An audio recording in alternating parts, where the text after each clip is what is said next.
Hi viewers, welcome to our channel. Jani Master కేసులో ఇంకో కొత్త ట్విస్ట్ చోటు చేసుకుంది. అదేంటంటే వాళ్ళ వైఫ్ ఆయేషా గారు ఎవరైతే ఉన్నారో ఫిలిం ఛాంబర్ లో ఆ అమ్మాయి పైన కంప్లైంట్ అయితే చేసింది. మరి ఎటువంటి కంప్లైంట్ చేసింది, మరి ఏం జరిగే అవకాశం ఉంది? ఇప్పుడు ఇదే అంశం నేను డిస్కస్ చేయడానికి ప్రజెంట్ మనతో పాటు జర్నలిస్ట్ చరణ్ పరిమి గారు వారితో ఒకసారి మాట్లాడదాం.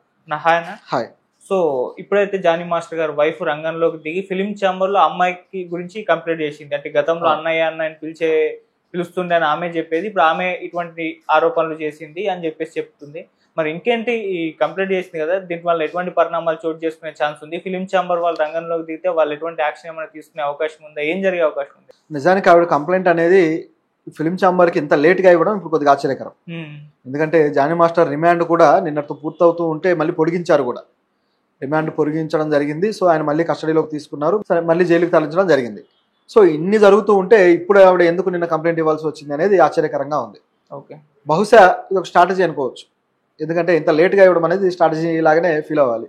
ఎందుకంటే ఆవిడ మీద నిజంగానే అంత ఇదిగా ఫోర్స్ఫుల్గా ఆవిడ చేసి ఉంటే మరి ముందే ఎందుకు కంప్లైంట్ ఇవ్వలేదు? లేకపోతే ఆమె కంప్లైంట్ ఇచ్చినప్పుడే ఎందుకు ఈ వాదనలన్నీ వినిపించలేదు? నిజానికి కొన్ని వినిపించింది. అంటే ఆమె నన్ను ఇబ్బంది పెట్టింది, జానీ మాస్టర్ని పెళ్లి చేసుకుంటానని చెప్పేసి ఆవిడే ఒత్తిడి చేసింది అనేది వినిపించింది. కాకపోతే తాను డిప్రెషన్కి గురయ్యి సూసైడ్ అటెంప్ట్ దాకా వెళ్ళాను, అక్కడ నుంచి బయటకు వచ్చాను నేను అని చెప్పేసి ఆవిడ చెప్తున్నారు.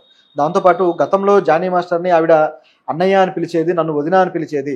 సో ఇలా పిలుస్తూ నాకే ఆవిడ మోసం చేయడానికి ప్రయత్నించింది అని చెబుతూనే కనీసం జానీ మాస్టర్ని ఇంటికి కూడా రానివ్వలేదు, కేవలం ఇంటికి 3 గంటలు వచ్చి వెళ్ళిపోయేవాడు. అట్లా తన దగ్గర పెట్టుకోవడానికి ఆవిడ ఎక్కువ ప్రయారిటీ ఇచ్చింది.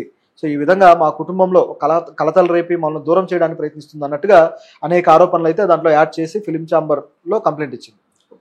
సో దీన్ని మరి వాళ్ళు తీసుకుంటారా, ఏ విధంగా విచారణ చేయబోతున్నారా అనేది ఆసక్తికరంగా ఉంది. అయితే నిజానికి ఆవిడ కంప్లైంట్ ఇవ్వాల్సింది పోలీస్ స్టేషన్ కాకుండా ఫిలిం ఛాంబర్లో ఎందుకు ఇచ్చారు అనేది ఇప్పుడున్న ప్రశ్న. ఒకవేళ తను సూసైడ్ అటెంప్ట్ దాకా వెళ్తే దానికి సంబంధించి ముందే ఆ వివరాలు పోలీస్ స్టేషన్లో చెప్పుండొచ్చు కదా. ఎందుకంటే అది కూడా చాలా తీవ్రమైనదే, ఒక వ్యక్తిని సూసైడ్కి పురిగొల్పడం అనేది. కాబట్టి అది కూడా కన్సిడర్ చేస్తారు పోలీసులు. దీంతో పాటు ఆ కుటుంబాన్ని విచ్ఛిన్నం చేయడానికి ఆవిడ పాత్ర కావచ్చు, ఇదంతా కూడా కన్సిడర్ చేసేదే. కానీ అలా స్టేషన్కి వెళ్లకుండా ఇట్లా ఫిలిం ఛాంబర్లో కంప్లైంట్ ఇవ్వడము, అది కూడా ఇన్ని రోజుల తర్వాత ఇవ్వడం అనేది పూర్తిగా స్ట్రాటజీ ప్లే చేస్తున్నారు అనేది కనిపిస్తుంది ఇక్కడ. ఓకే, అంటే ఆవిడ మీద రివర్స్ కేసు అనేది ఒకటి వేస్తే అది కొద్దిగా ప్రజల్లోకి వెళ్తుంది అనేది వీళ్ళ ఉద్దేశం కావచ్చు. అయితే ఇక్కడ గమనించాల్సింది ఏంటంటే ఆవిడ స్ట్రాటజీ అనేది ఎంతవరకు వర్కౌట్ అవుతుంది, ఎంతవరకు ఇది అవుతుంది అని. ఎందుకంటే వీళ్ళు ఆల్రెడీ ఒక దర్యాప్తు చేస్తున్నారు, ఒక కమిటీ వేసి, ఝాన్సీ గారు వీళ్ళంతా కూడా, తమ్మారెడ్డి భరద్వాజ్ గారు వీళ్ళంతా. సో ఈ దర్యాప్తు అనేది మరి దాని రిపోర్ట్ వీళ్ళు ఎప్పుడు సమర్పిస్తారో ఎవరికి తెలియదు, ఎప్పుడు బయటకు తీసుకొస్తారనేది. ఒకవైపు జరుగుతూ ఉండగా ఈవిడ ఇలా తీసుకురావడము, అలాగే మరోవైపు జానీ మాస్టర్ ఇంట్రాగేషన్లో సుకుమార్ పేరు తీసుకురావడము, సుకుమార్ మా మధ్య సయోధ్య చేకూర్చడానికి ప్రయత్నించాడు, ఇటువంటి తీసుకురావడం అన్నీ చూసాం. ఒకసారిగా దీంట్లో రకరకాల ట్విస్టులు వచ్చేసాయి. ఈ రకంగా చూస్తే సుకుమార్ పేరు తీసుకురావడం తోటి ఒకసారిగా కొత్త స్ట్రాటజీ అమలు పరచాల్సిన పరిస్థితి వీళ్ళకి ఏర్పడిందేమో అనిపిస్తుంది. ఎందుకంటే ఆవిడకి సపోర్ట్గా ఉన్న వాళ్ళు ఎవరయ్యా అని గతంలో ప్రశ్నలు వచ్చినప్పుడు వినపడ్డ 2 పేర్లు సుకుమార్ గారు, అలాగే బన్నీ గారు, అల్లు అర్జున్ గారు. సో వీళ్ళిద్దరు పేర్లే వినపడ్డాయి. ఇప్పుడు చూస్తే మా మధ్య సయోధ్య కోసం సుకుమార్ ప్రయత్నించాడు అని చెప్పేసి అంటున్నారు. ఆ సయోధ్యలో కూడా ఆవిడ తనని ఇబ్బంది పెడితే దానికోసం సయోధ్య సుకుమార్ వచ్చారన్నారు. ఈయన వెర్షన్లో సుకుమార్ తనకు సపోర్ట్గా కనపడుతుంది. అటువైపు చూస్తేమో సుకుమార్ ఆ అమ్మాయికి సపోర్ట్గా మొదట్లో వాదనలు వచ్చాయి. ఇవన్నీ ఇలా జరగగా ప్రొడ్యూసర్ వచ్చేసి సుకుమార్ ఇన్వాల్వ్మెంటే లేదన్నాడు. ఈవిడ కూడా సుకుమార్ ఇన్వాల్వ్మెంట్ అసలు లేదని చెప్పేసి అన్నారు ఆయేషా గారు. అలా అన్న తర్వాత ఇప్పుడు ఈ కేసును తీసుకొచ్చి ముందు పెట్టారు. బహుశా సుకుమార్ సపోర్ట్ అనేది ఆవిడకి ఇప్పుడు విత్డ్రా అవుతుందేమో అనే డౌట్ అయితే ఉంది. చూస్తూ ఉంటే పుష్ప టీం సపోర్ట్ అనేది ఆవిడ నుంచి విత్డ్రా అవుతుందేమో, మరిన్ని విషయాలు ఏమైనా వాళ్ళు వెలికి తీశారా, లేకపోతే నిజాలు వాళ్ళకి ఏమైనా అర్థమయ్యాయా, ఎందుకు వీళ్ళు వెనక్కి తగ్గారు, కేసులో మరింతగా ఇరుక్కునే ప్రమాదం ఉందని గ్రహించారా? అనవసరంగా వాళ్ళ పేర్లు వచ్చినట్టు అయినాయి. అంటే దాంట్లో వాళ్ళ పొరపాటు కూడా ఉందనుకోవాలి. ఎందుకంటే ఇక్కడ ఒక ఇంట్రెస్టింగ్ ఫ్యాక్టర్ ఉంది. ఎప్పుడైతే ఆవిడ బయటికి చెప్పిందో శ్రేష్ఠి, ఆవిడకి కాల్స్ వెళ్ళి ఇట్లా సుకుమార్ గారు అలాగే అల్లు అర్జున్ గారు ఆవిడకి అవకాశాలు ఇస్తున్నారు, ఆవిడకి వర్క్ అష్యూరెన్స్ ఇచ్చారు అని చెప్పేసి వీళ్ళు బయట పెట్టారు. ఆ తర్వాత సోషల్ మీడియాలో వైరల్ అయింది. ఈ విధంగా వైరల్ అయింది. కానీ మనం గమనించాల్సిన విషయం ఏంటంటే ఆవిడ కొత్తగా అవకాశం ఇవ్వడం కాదు, ఆల్రెడీ ఆవిడ పుష్ప టీంలో పనిచేస్తున్నారు అని. గొడవ జరిగిందే అక్కడ అని చెప్పేసి జానీ మాస్టర్ వ్యాఖ్యలతో క్లియర్ అయింది. కొత్తగా వాళ్ళు అవకాశం ఇచ్చేది ఏం లేదు. అంటే ఆవిడ ఏదో ఎక్కడో దగా పడితే వీళ్ళు వచ్చి ఆదుకున్నట్టుగా వీళ్ళు క్రియేట్ చేసి చెప్పారు. కానీ గమనించి చూస్తే ఆవిడ దగా పడిన సెట్ కూడా పుష్ప సెట్టే. ఆవిడకి ఏం జరిగింది అనేది పుష్ప సెట్లో ఉన్నారో తెలుసు. ఆవిడకి ఆల్రెడీ అవకాశం ఇచ్చి పుష్ప టీంలో ఆవిడని చేర్చుకొని ఆవిడ వర్క్ అనేది తీసుకున్నారు. వాళ్ళు లేడీ కొరియోగ్రాఫర్గా ఆవిడ వర్క్ నుంచి ఆల్రెడీ తీసుకుంటూ ఉన్నారు. తీసుకుంటూ ఉండగా ఆవిడకి ఆల్రెడీ రెమ్యునరేషన్ కూడా పే చేస్తూ ఉండగా ఆవిడతో ఆల్రెడీ వర్క్ చేస్తూ ఉండగా మళ్ళీ సపరేట్గా ఆవిడకి మేము వర్క్ ఇస్తాము, ఆపర్చునిటీస్ ఇచ్చి ఆదుకుంటామని ఎందుకు స్టేట్మెంట్ ఇచ్చారు? ఓకే, ఇది ఇక్కడ డౌట్ వచ్చేది. ఆల్రెడీ వర్క్ ఇచ్చారు, మళ్ళీ కొత్తగా వర్క్ ఇస్తామని ఎందుకు స్టేట్మెంట్లు ఇచ్చారు? సో ఆవిడ వెనకాల మేము ఉన్నాము అని చెప్పడం కోసం ఏమైనా సిగ్నలా? ఆవిడ విషయంలో మనెవరికి తెలియని నిజం మరొకటి ఏమన్నా ఉందా? దాన్ని కప్పిపుచ్చడానికే వీళ్ళు దీన్ని ముందుకు తీసుకొచ్చారా అనే ప్రశ్నలు అయితే వస్తాయి. ఎందుకంటే అలా ఒక్కసారిగా ట్విస్ట్ చేసి చెప్పాల్సిన పని లేదు. ఆల్రెడీ వర్క్ ఇచ్చారు, మేము ఆల్రెడీ ఆవిడకి వర్క్ ఇచ్చాము అని చెప్పొచ్చు ధైర్యంగా. అలా కాకుండా వర్క్ ఇవ్వబోతున్నాము అని చెప్పారు. సో ఇక్కడ డౌట్ వస్తుంది. సో వాళ్ళ స్టాండ్ అనేది ఇప్పుడు మారింది అనేది క్లియర్గా కనిపిస్తుంది. మొదట్లో ఆవిడ వైపు ఉన్నారు, ఇప్పుడు కొద్దిగా స్టాండ్ చేంజ్ అయింది అనేది డౌట్ వస్తుంది. సో దీంట్లో భాగంగా వాళ్ళని కేసు నుంచి పూర్తి స్థాయిలో ఇన్వాల్వ్ కాకుండా పక్కన పెట్టడం కోసం చర్యల్లో భాగంగా ఆవిడ మీద ఈ విధమైన కేసు ఏమైనా ముందుకు తెచ్చారేమో అనిపిస్తుంది. సో మరి ఇప్పుడు అమ్మాయి ఇప్పటివరకు మీడియా ముందుకు వచ్చి మాట్లాడైతే లేదు. సో సినిమా ఇండస్ట్రీ నుంచి ఆమె ఒక సపోర్ట్ ఉంది, ఇటు వీళ్ళకు కూడా సపోర్ట్ చేస్తూ వస్తున్నారు, ఒక ఈక్వల్ గానే కనిపిస్తుంది. సో ఇప్పుడు ఫిలిం ఛాంబర్ మరి ఎటువైపు స్టాండ్ తీసుకునే ఛాన్స్ ఉందంటారు?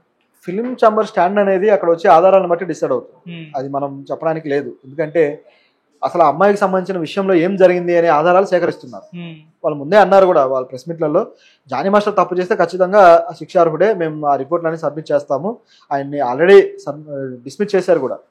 అసోసియేషన్ అధ్యక్షుడి నుంచి అలాగే డాన్స్ మాస్టర్ కొరియోగ్రాఫర్స్ లిస్ట్ నుంచి కూడా ఆయన్ని తీసేయడం జరిగింది. ఆల్రెడీ ఆయన మీద చర్యలు జరిగిపోయాయి. ఇక జరగాల్సింది లీగల్ చర్యలు ఏవైతే కోర్టులో తేలాలి. సో కోర్టులో తేలాల్సిన విషయాల్లో ఫిలిం ఛాంబర్ తీసుకున్న నిర్ణయాలు ఏమీ లేవు. వాళ్ళు ఆల్రెడీ వాళ్ళ నిర్ణయాలు తీసేసుకున్నారు. ఆ రిపోర్ట్ అనేది ముందు పెడితే ఎవరు తప్పు ఎవరి ఒప్పు అనేది కొంతవరకు క్లారిటీ వస్తుంది, అంతే. ఇది పరిస్థితి. అయితే ఇక్కడ శిక్షలు పడతాయా లేదనే దాన్ని బట్టి ఫిలిం ఛాంబర్ నిర్ణయాలు కూడా మారతాయి. ఒకవేళ కోర్టులో అది సరిగా నిరూపణ అవ్వక శిక్షలు పడకపోతే ఫిలిం ఛాంబర్ నిర్ణయాలు ఇక్కడ మారిపోయి మళ్ళీ ఆయన తీసుకునే అవకాశాలు అయితే ఉంటాయి. ఇది ఇక్కడ కనిపిస్తూ ఉన్నది. ఇక సపోర్ట్ విషయంలో చూసుకుంటే రెండు వైపులా కూడా వాదనలు బలంగానే ఉన్నాయి. రెండు వైపులో కూడా తప్పులు కనిపిస్తున్నాయి. కేవలం ఒకటి తప్పని చెప్పడానికి లేదు, రెండు వైపులో పొరపాట్లు కనిపిస్తున్నాయి. కాబట్టి ఇది ఎటువైపు దారి తీస్తుంది అనేది ఇక కోర్టులో తేల్చాలి తప్పితే మనం ఇక్కడ కూర్చొని తేల్చేది అయితే కాదు. అని ఇప్పుడు చాలా మంది కూడా అమ్మాయి కంప్లైంట్ చేసింది కదా, మీడియా ముందుకు రావట్లేదు అని చెప్పేసి కూడా ఒక చర్చ అయితే జరుగుతుంది. అంటే మీడియాని తను ఫేస్ చేయలేక ఇష్టం లేదో మరి ఏంటో రీజన్స్. మరి దీనిపైన మీ ఒపీనియన్ ఏంటి? ఆవిడ కేసు పెట్టిన తర్వాత ఇంతవరకు కూడా బయటికి రాలేదు.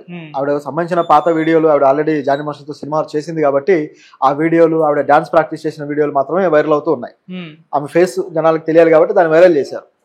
కానీ ఆవిడ బయటికి రావడానికి సిద్ధంగా లేదు. నేనైతే బయటికి రాలేను అని చెప్పేసి కరాఖండిగా చెప్పేస్తున్నారు. ఎందుకంటే ఆవిడ బయటికి వస్తే మీడియా ఛానల్స్ లో కూర్చొని మాట్లాడాల్సి వస్తుంది, ఆవిడ వెర్షన్ వినిపించాల్సి వస్తుంది. మరి ఆ వెర్షన్ వినిపించకుండా తనకు న్యాయం చేయమని అడగకుండా ఎందుకు ఈ విధంగా సైలెంట్ గా ఉన్నారనేది ఎవరికి అర్థం కావట్లేదు. ఎందుకంటే తన వాదన వినిపిస్తేనే ఎవరికైనా తెలుస్తుంది క్లియర్ గా. అలా కాకుండా రకరకాల స్పెక్యులేషన్స్ బయట వైరల్ అవుతూ ఉన్నాయి. మధ్యలో ఉన్న వ్యక్తులే మాట్లాడుతున్నారు తప్పితే ఆవిడ మాట్లాడడం లేదు. ఆవిడ ఓన్ గా మాట్లాడకపోవడానికి కారణం ఈ కేసు చాలా లేట్ గా పెట్టడమా ఏంటి అనేది డౌట్. ఎందుకంటే అత్యాచారం అనేది జరిగింది దాదాపు 3-4 ఏళ్ల క్రితం, దాదాపు 2 ఏళ్ళు ఖచ్చితంగా చెప్పాలంటే.